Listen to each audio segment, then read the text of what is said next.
Hey everyone, I'm Chris with Decoding Cocktails. Today we're going to go behind the scenes on the gin and tonic, and even more specifically, tonic water. This is a drink that is as I like to think, is a very safe order at special events, be it a wedding, networking event, your corner dive. It's hard to mess up and overall a very passable drink. Some people really love it, but I want to talk about how to elevate it because at times we don't really think about the ways that we could elevate something as simple as a gin and tonic. So real quickly, our tonic is actually coming from a tree that's sometimes either called the quinina or Cinchona tree. You can find it in South America. The Incans noticed early on that it kind of served as a muscle relaxant, helped relieve various tremors that they were having. When the Europeans were exploring, or as some would call conquering, parts of the continent, they discovered as they bumped into malaria that it really helped the bark when yielded into more of a medicine, really helped to eliminate those tremors caused by malaria. We later learned that it helped kill the microorganisms that malaria causes. So as the British people were also in India as well, it became very popular there to help combat malaria. British people, and many people at the time, drank quite a bit of gin. And so as we found that carbonation helped to make the tonic water from quinine more palatable, the gin and tonic was born. So at the end of the day, most tonic waters are carbonated waters that have quinine in it and some form of sweetener, typically.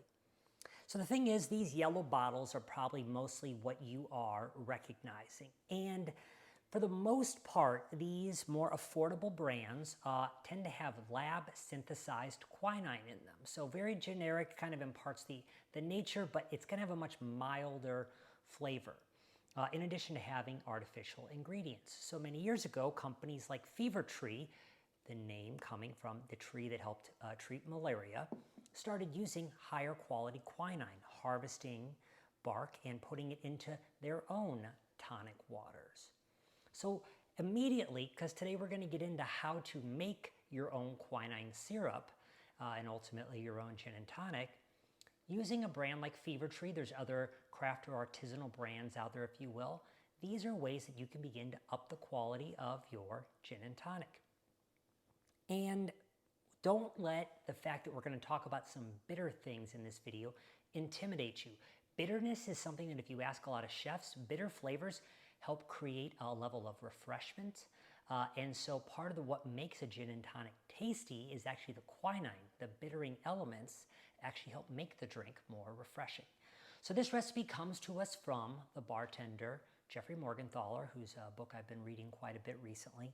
And this is his process for it in terms of you're going to do a little more work up front and a little less.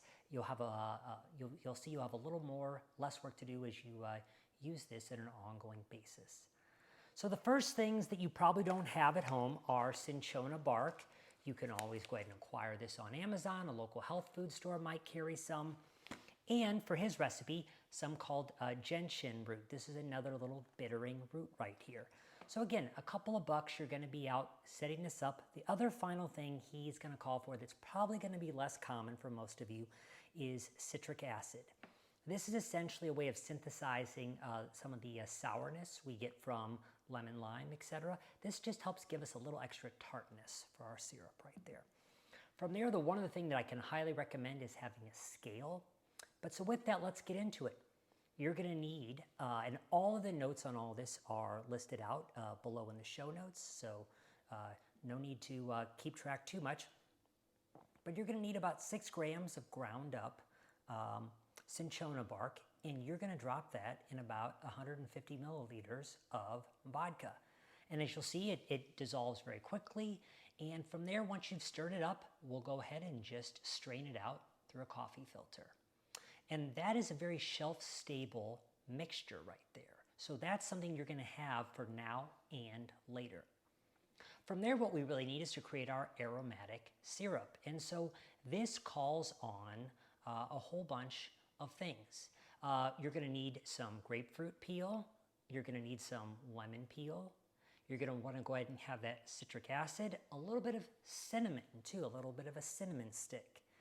Your sugar and water, of course, for your syrup component, and ultimately then, of course, the gentian root that I mentioned. So once you kind of have all of these laid out, all we have to do is throw them in a pot and allow them to simmer for about 20 minutes. Pretty easy, not a big deal. And from there, you'll go ahead and just strain it out and you have your syrup.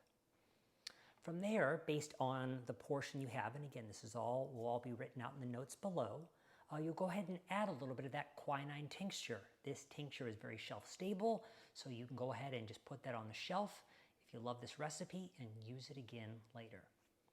So with that combined, now we kind of get to jump into the fun part of our experience right here.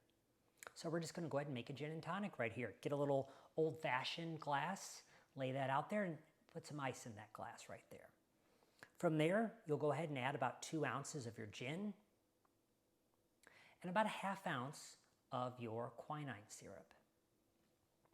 Give that a little stir together to kind of just blend those two well. And from there, we don't need tonic water in this case. We want just some regular old club soda. So about 1.5 ounces, 2 ounces of your club soda. And voila, you have your gin and tonic.